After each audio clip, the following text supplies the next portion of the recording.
Hey, Michael Kwan here with Megatech News. We're checking out the first Samsung Smart School here in Canada. They equip their students with Galaxy Note 10.1 tablets and a 65-inch whiteboard. Let's check it out.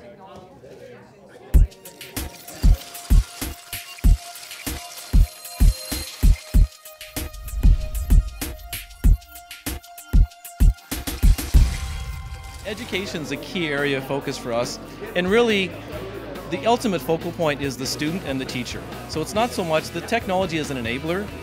Our goal is really to enhance the learning environment. And so what we've seen is from a one-to-one learning perspective, not only does the teacher interact in a more comprehensive fashion with the students interact with each other and help each other out.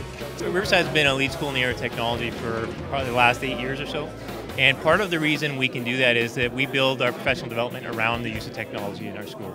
So a number of our Pro D days revolve around that. We set up our learning team, so we've got teams of teachers who meet every week and talk about, okay, how do we engage kids? Samsung has sent out a team.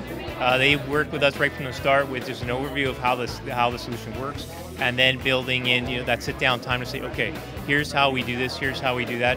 And how did you decide which classroom and which teacher would be using the technology? That's a great question. It's kind of a number of circumstances. One, we wanted a teacher who has worked in, who knows the one-to-one environment, who's comfortable with technology, who's willing to take risks, who's willing to innovate. What would you say in terms of the training that you've received in order to best use this technology? I'm a gadget person, so I just pick it up and go. So it's a pretty straightforward thing. I mean, if anybody in this day and age, pretty much everybody has got some kind of smartphone and smart device, so it's very similar to that kind of stuff where you just click and pick, and the pen is unreal. It writes like a real pen, but you can choose it to be a highlighter, you can choose for it to be a pencil, you can choose for it to be whatever color pen you want. So then what you can do is you can write in different colors to highlight some information all in this one device. And what it allows students to do is you can have everything, their entire courses for their whole day. This is it.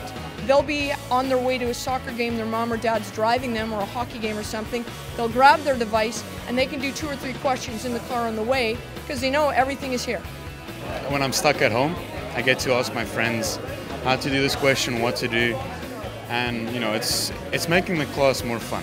With this, you can you talk through your tablet, so the class is still quiet. You can still concentrate, but you talk to them via the device. How has the Samsung School changed or enhanced your ability to teach the students? When I do my lessons, I can then select a student, and what will happen is if I pick a particular student, their work goes up on the smart board, and they can now contribute to the lesson.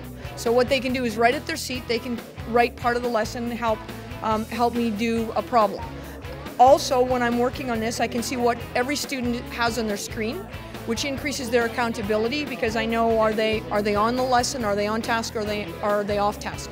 So I think those are 2 really powerful features.